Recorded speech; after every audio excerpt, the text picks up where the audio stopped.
Assalamualaikum warahmatullahi wabarakatuh. Kembali lagi di Tialopa Channel.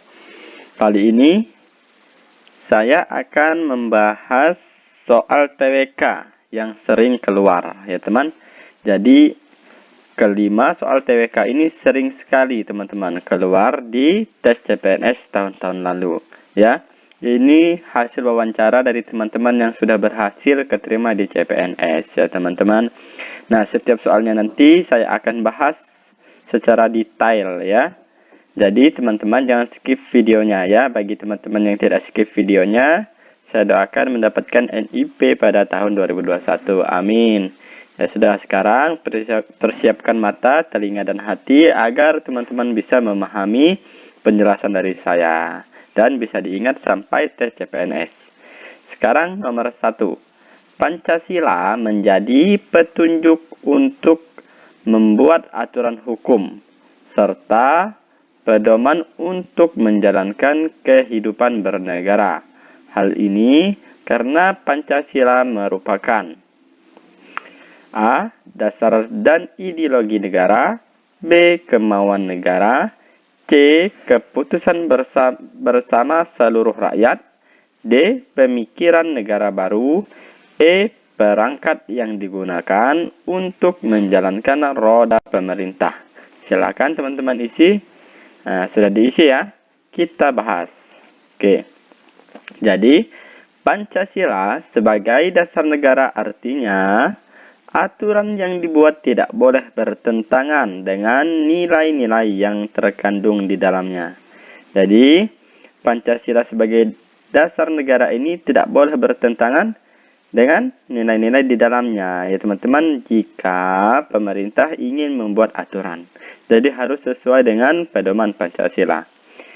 Pancasila sebagai ideologi negara sebab Pancasila mengandung cita-cita yang hendak dicapai negara, yaitu kemerdekaan dan kesejahteraan rakyat sehingga dengan memiliki dasar dan ideologi sebuah negara dapat hidup dengan arah dan tujuan yang jelas. Jadi, Pancasila ini sebagai ideologi negara ini mengandung cita-cita yang hendak dicapai, ya.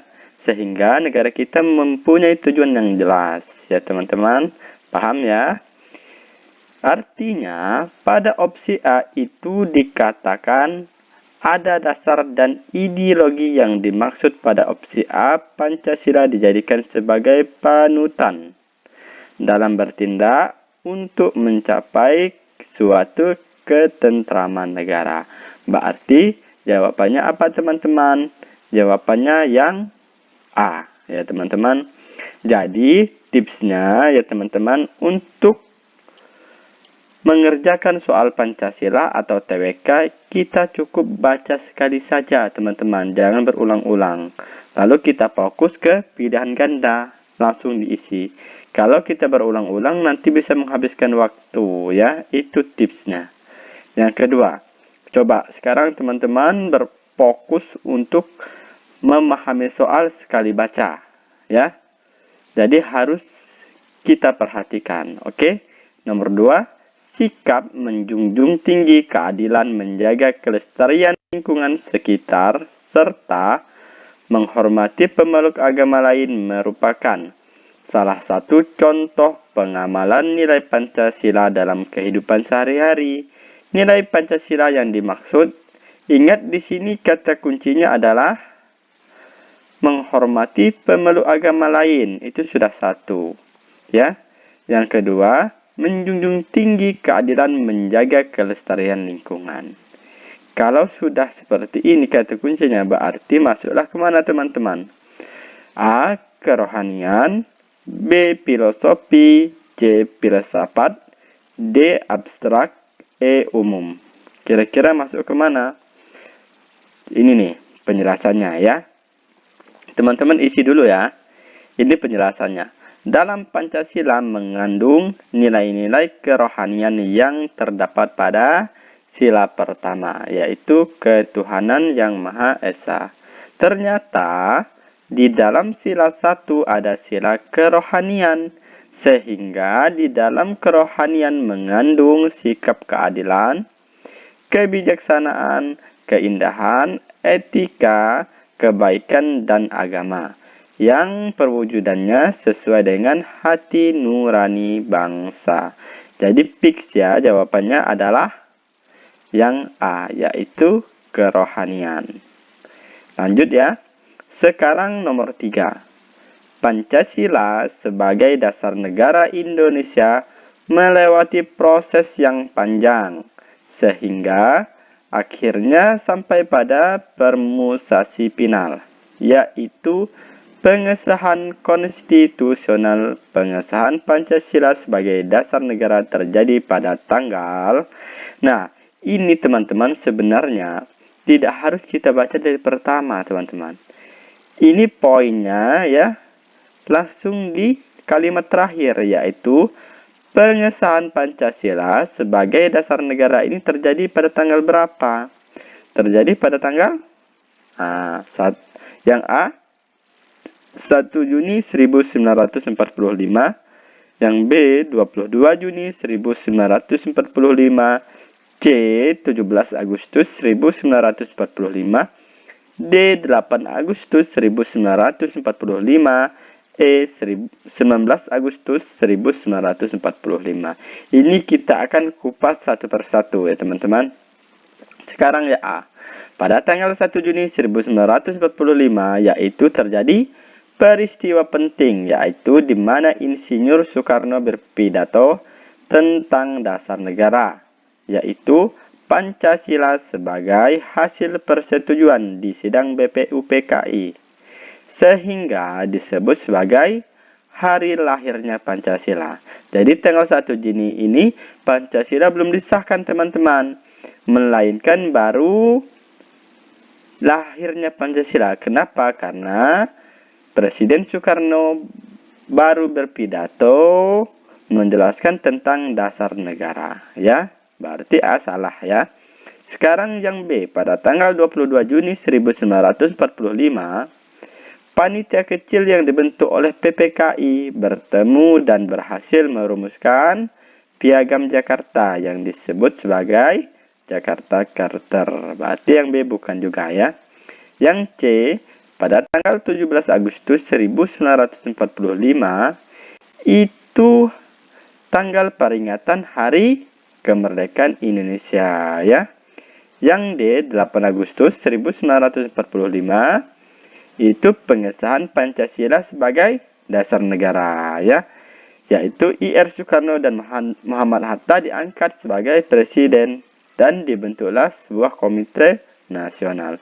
Berarti jawabannya yang D. Yang E apakah? Yang E ini hanya sebagai pelengkap saja ya. Oke, sekarang nomor 4.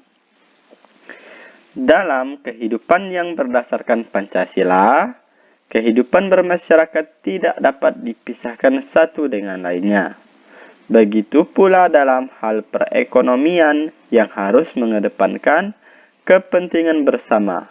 Hal ini sesuai dengan Pancasila sila keberapa teman-teman? Sekarang cari kata kuncinya teman-teman. Ya. Di sini yaitu bermasyarakat. Ini yang diutamakan ya.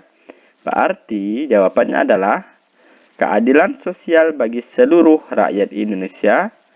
Prinsip pada sila kelima ini umumnya adalah keadilan untuk seluruh rakyat Indonesia, termasuk keadilan mendapatkan hak di segala bidang seperti hukum, ekonomi, sosial, budaya, setinggi keseimbangan antara kehidupan pribadi bermasyarakat dapat terwujud.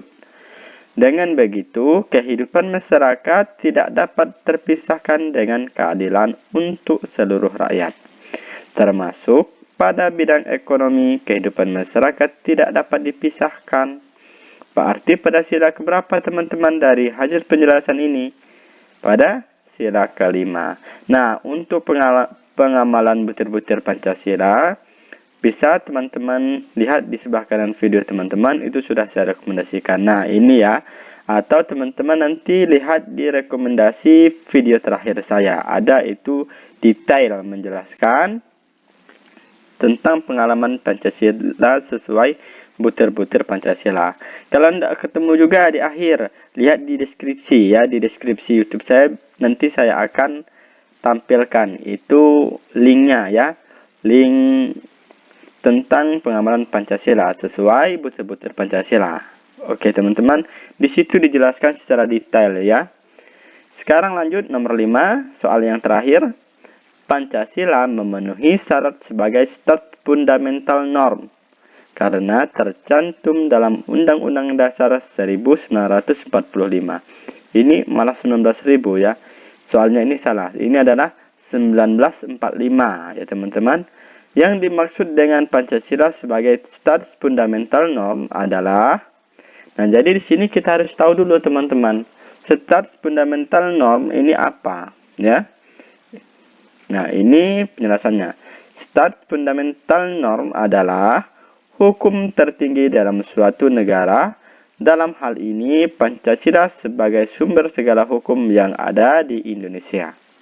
Jadi, Pancasila itu menjadi sebuah patokan yang kedudukannya paling tinggi, sehingga tidak ada yang bisa mengubah. Nah, maksud dari tidak ada yang bisa mengubah ini dalam konteks manusia, ya teman-teman.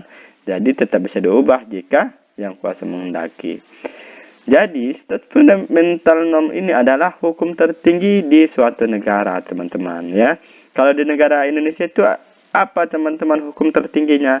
Yaitu Pancasila. Jadi, kita cari ini jawabannya. Coba kita baca satu persatu ya. A. Pancasila berfungsi untuk memberikan pandangan bagi bangsa lain. Berarti bukan ya, salah. Yang B. Pancasila menjadi sumber hukum tertinggi di Indonesia, yang isi dan kedudukannya tidak dapat diubah. Nah, berarti jawabannya adalah apa, teman-teman? Stat fundamental norm tadi, yaitu hukum tertinggi di suatu negara. Kalau di Indonesia, yaitu Pancasila. Berarti jawabannya adalah yang B. Terus yang C, D, dan E gimana, Kak? Tidak usah kita baca lagi, karena sudah pasti salah, ya. Semoga teman-teman bisa memahami apa yang saya jelaskan tadi. Saya mohon maaf jika dalam penjelasan saya ada yang kurang jelas atau ada kata-kata yang menyakiti hati teman-teman. Semoga teman-teman bisa mendapatkan NIP pada tahun ini. Saya akhiri. Assalamualaikum warahmatullahi wabarakatuh.